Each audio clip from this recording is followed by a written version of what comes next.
Selamat datang dalam pembelajaran daring kelas 5. Assalamualaikum warahmatullahi wabarakatuh. Selamat pagi anak-anakku kelas 5. Tetap semangat untuk belajar ya. Bagaimana kabar kalian? Semoga kalian selalu sehat. Kita awali pembelajaran hari ini dengan berdoa agar kalian diberikan kemudahan untuk berpikir dan menerima ilmu yang bermanfaat. Hari ini kalian akan mempelajari tema 7, subtema 2, peristiwa kebangsaan seputar proklamasi kemerdekaan, pembelajaran 4.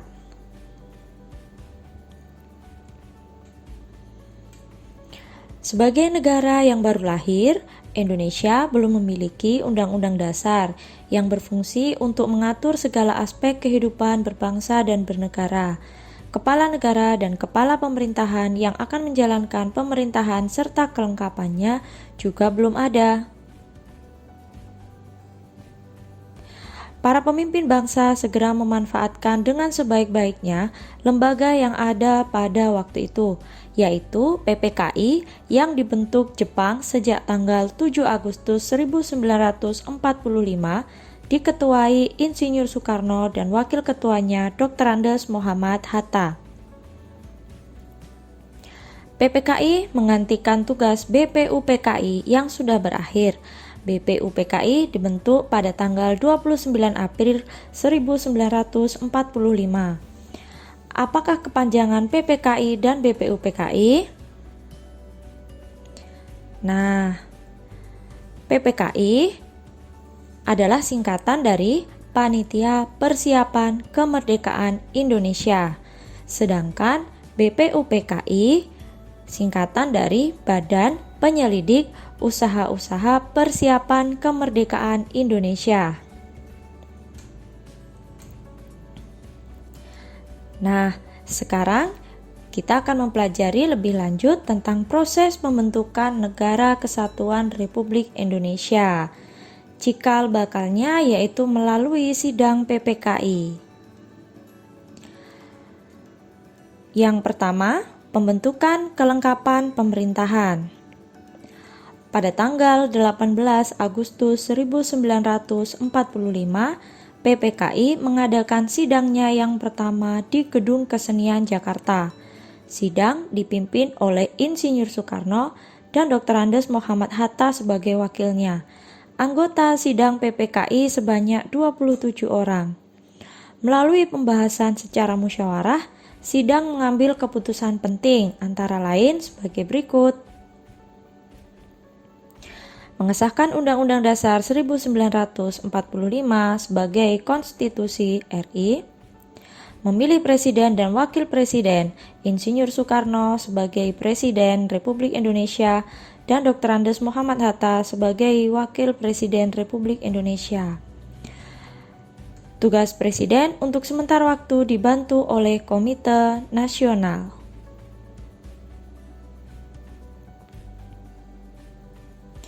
PPKI melanjutkan pekerjaannya guna melengkapi berbagai hal yang diperlukan bagi berdirinya negara dengan melaksanakan sidang pada tanggal 19 Agustus 1945. Dalam sidang kedua, PPKI menghasilkan keputusan antara lain sebagai berikut. Menetapkan 12 kementerian yang membantu tugas Presiden dalam pemerintahan. Membagi wilayah Republik Indonesia menjadi 8 provinsi. Nah, langkah yang kedua, pembentukan Komite Nasional Indonesia.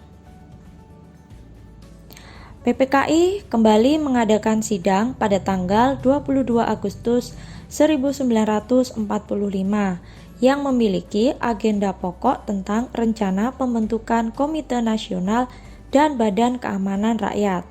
Komite Nasional dibentuk di seluruh Indonesia dan berpusat di Jakarta. Tujuannya sebagai penjelmaan tujuan dan cita-cita bangsa Indonesia untuk menyelenggarakan kemerdekaan Indonesia yang berdasarkan kedaulatan rakyat. Langkah ketiga, pembentukan alat kelengkapan keamanan negara. Dalam rapat pleno PPKI pada tanggal 22 Agustus 1945, diputuskan pembentukan Badan Keamanan Rakyat atau yang disingkat BKR. BKR ditetapkan sebagai bagian dari Badan Penolong Keluarga Korban Perang atau BPKKP yang merupakan induk organisasi dengan tujuan untuk memelihara keselamatan masyarakat serta merawat para korban perang. Perkembangan situasi negara semakin membahayakan. Pimpinan negara menyadari bahwa sulit untuk mempertahankan negara dan kemerdekaan tanpa angkatan perang. Dalam kondisi seperti itu, pemerintah memanggil pensiunan mayor KNIL Urip Sumoharjo dari Yogyakarta ke Jakarta dan diberi tugas membentuk tentara kebangsaan. Dengan maklumat pemerintah pada tanggal 5 Oktober 1945, terbentuklah organisasi ketentaraan yang bernama Tentara Keamanan Rakyat atau yang disingkat TKR. Langkah yang keempat, pembentukan lembaga pemerintahan di seluruh daerah di Indonesia. Bentuk pemerintah daerah di Indonesia diatur dalam Undang-Undang Dasar 1945 Pasal 18 sebelum diamandemen.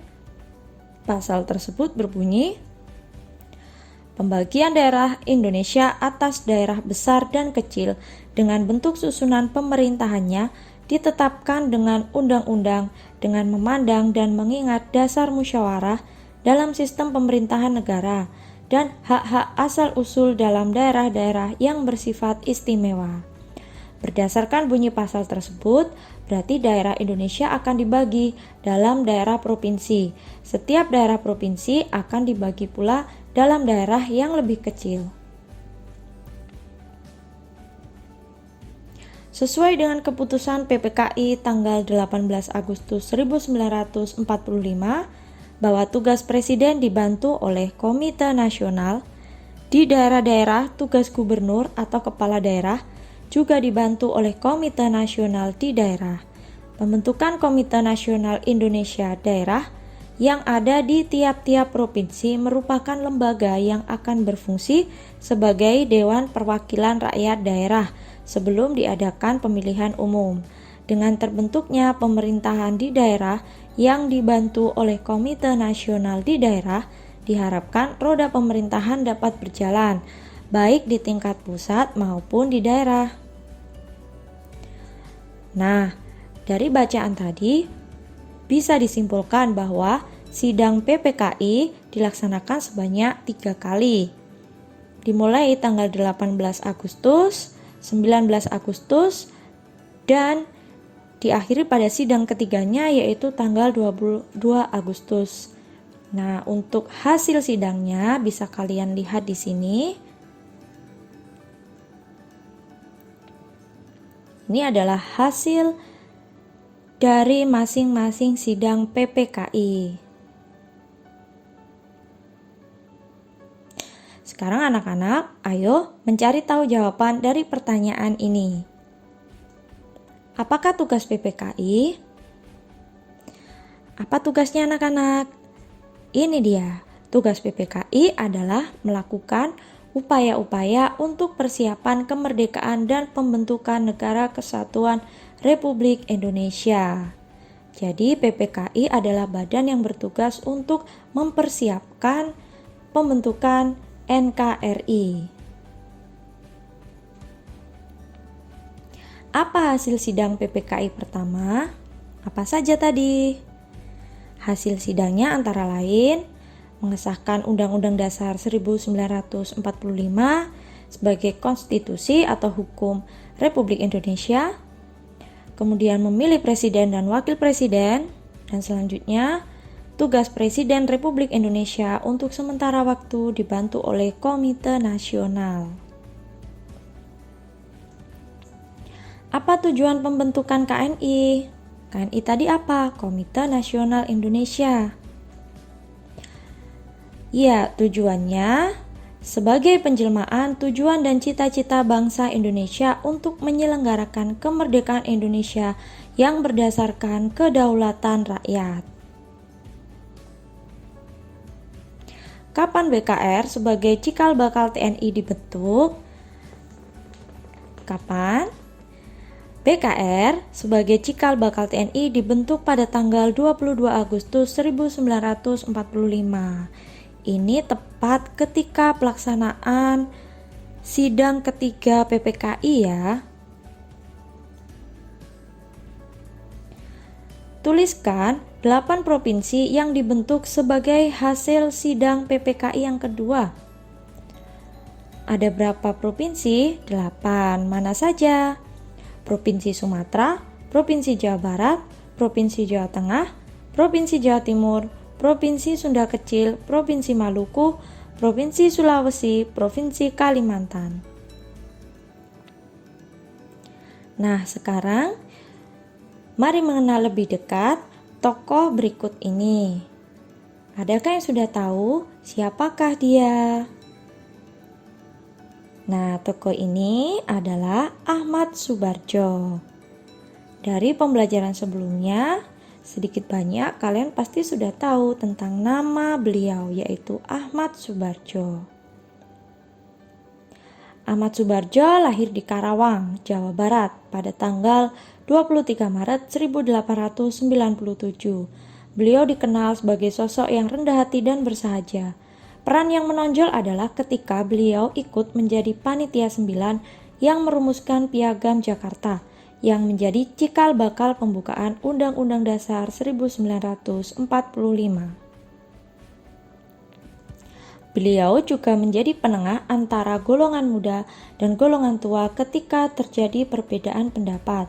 Perbedaan itu muncul ketika akan menentukan waktu pembacaan proklamasi. Kalian pasti ingat kan, di pembelajaran sebelumnya kita membahas tentang peristiwa Rengas Dengklok.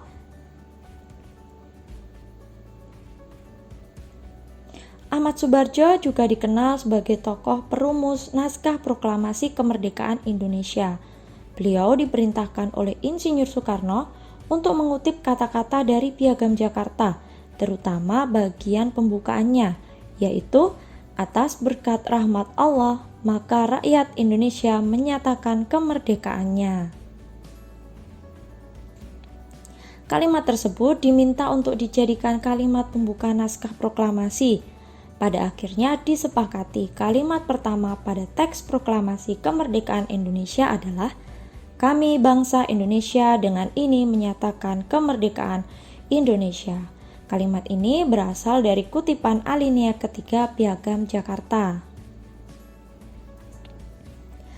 Berbagai peristiwa dalam usaha pembentukan Negara Kesatuan Republik Indonesia yang merdeka dan berdaulat telah menunjukkan arti pentingnya persatuan dan kesatuan. Sebagai bangsa yang terdiri atas beraneka ragam suku bangsa, kita harus bangga karena suku-suku yang ada mempunyai budaya yang beragam. Keragaman tersebut terlihat jelas dalam unsur-unsurnya. Sekarang, kalian akan mempelajari unsur-unsur budaya. Ada apa saja? Yang pertama yaitu religi atau kepercayaan atau agama. Di Indonesia ada 6 agama resmi. Yang kedua yaitu mata pencaharian. Keragaman alam di Indonesia menyebabkan mata pencaharian masyarakatnya juga beragam.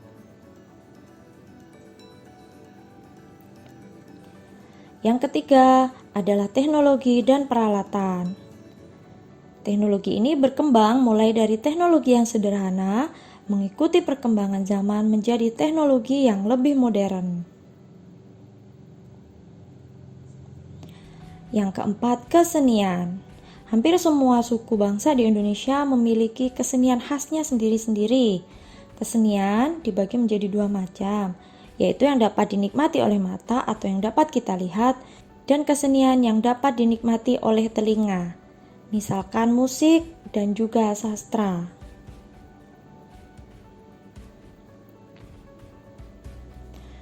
Unsur budaya yang kelima yaitu pengetahuan. Misalnya pengetahuan manusia tentang beragam flora dan fauna, bahan-bahan mentah, kemudian benda di lingkungan alam, membuat manusia bisa menciptakan sesuatu. Misalkan pengetahuan tentang jenis tanaman bisa membuat manusia menciptakan ramuan obat-obat tradisional. Unsur yang keenam yaitu sistem kemasyarakatan.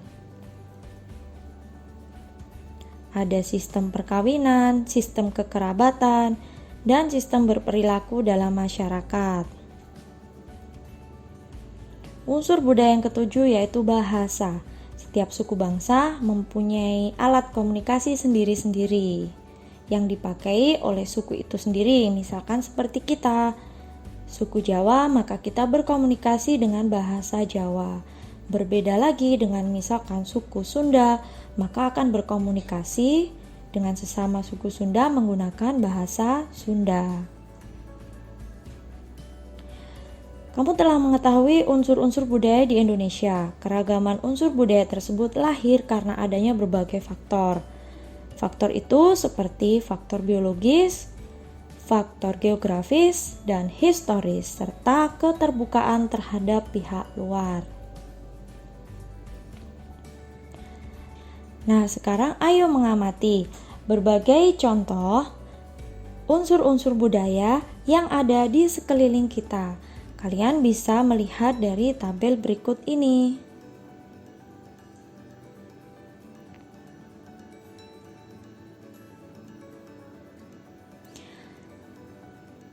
Baik anak-anak, sekian pembelajaran hari ini. Terima kasih atas perhatiannya. Sampai jumpa pada pembelajaran berikutnya.